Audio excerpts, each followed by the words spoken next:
Hello everyone और बच्चों, आज हम करने जा रहे हैं रहीम के दोहे जो कक्षा 9वीं के स्पर्श में हैं। ठीक है, तो सबसे पहले दोहे से शुरू करते हैं। रहीमन धागा प्रेम का मत तोड़ो चटकाए, टूटे से फिर ना मिले मिले गांठ पड़ी जाए। अर्थात इसमें रहीम जी कहते हैं कि हमें प्रेम के धागे को नहीं तोड़ना चाहिए। एक बार टूटने पर वह दोबारा नहीं जुड़ता और यदि कोई जोड़ना भी चाहे तो उसमें गांठ पड़ जाती है। भाव यह है कि प्रेम का रिश्ता बड़ा ही नाजुक होता है। एक बार टूटने पर वह दोबारा नहीं जुड़ता और यदि कोई जोड़ना भी चाहे तो उसमें एक दूरी या दरार सी आ जाती है जो मिटाई नहीं जा सकती। अगला देखें। रहीमन निज मन की बीथा मन ही राखो गोए, सुनी अठिले हैं लोग सभी बाटी न ली हैं कोई। अर्थात प्रस्तुत दोहे का भावार्थ यह है कि हमें अपनी व्यथा दूसरों के सामने प्रकट नहीं करनी चाहिए, यानी व्यथा यानी कि प्रॉब्लम। ठीक है, लोग हमारे दुख से न तो दुखी होते हैं और ना ही उसे दूर करने की कोई कोशिश करते हैं, अपितु बल्कि वे तो हमारी समस्या, हमारी व्यथा सुनकर हम पर ही हंसेंगे, हमारा ही मजाक बना देते हैं। अतः उत्तम यही है कि अपनी पीड़ा अपने मन में ही छिपा कर रखनी चाहिए।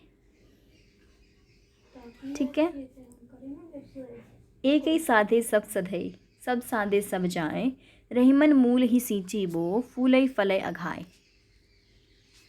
अर्थात रहीमदास जी कहते हैं कि एक काम को साधने से ही बहुत से काम अपने आप सध जाते हैं। जिस प्रकार जड़ को सींचने से ही पेड़ पर लगे फल फूल आदि सभी तृप्त हो जाते हैं, उसी प्रकार मूल को संभालने से ही सब कुछ संभल जाता है। एक समस्या के समाधान से उसमें अंतर्निहित सभी समस्याएं स्वतः ही हल हो जाती हैं। यानी कि कई सारे काम एक साथ करने से कोई भी काम नहीं होता और केवल एक ही काम का, अगर आप एक एक काम को एक करके करें तब सारे काम एक साथ हो जाते हैं। चलिए। चित्रकूट में रमी रहे रहीमन अवध नरेश, जा पर विपदा पड़त है सो आवत है यह देश।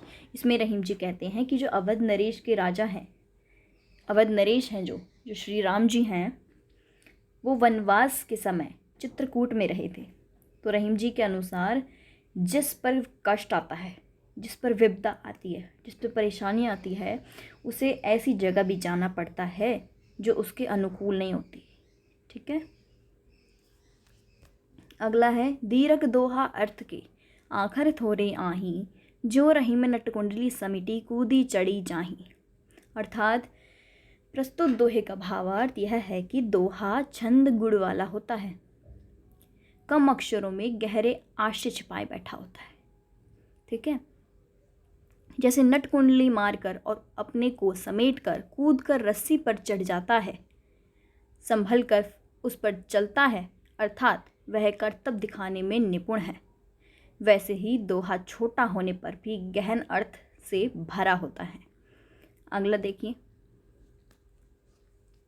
धनी रहीम जलपंक गो, लघु जिए पियत अघाए, उद्धि बढ़ाई कौन है जगत प्यासो जाए। इसमें रहीम जी कहते हैं कि सागर के अपार जल से तो पोखर के कीचड़ का भरा पानी ही अच्छा है, जिसे पीकर लघु जीव अपनी प्यास तो बुझा सकते हैं, जबकि सागर के खारे जल से तो ना कोई अपनी प्यास बुझा सकता है। ठीक है, भाव यह है कि महत्व उपयोगिता का है, बड़े होने का नहीं। सागर का जल तो अपार है किंतु उपयोगिता शून्य है। ओके स्टूडेंट्स, चलिए आगे चलते हैं। नादरिजी ही तन देत मृग, रहीमन हेत समेत।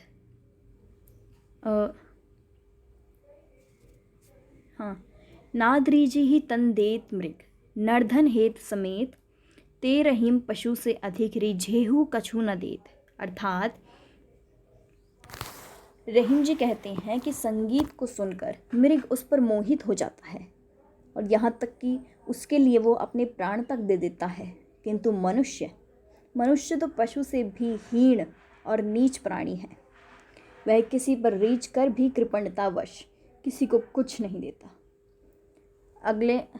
अगले दोहे का अर्थ समझिए।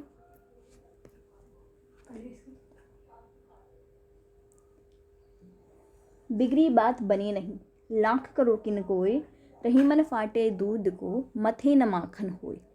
अर्थात रहीम जी कहते हैं कि जिस प्रकार फटे हुए दूध को मथने से मक्खन नहीं निकलता, उसी प्रकार बात जब एक बार बिगड़ जाती है तो फिर लाख कोशिश करने पर भी वह नहीं बनती।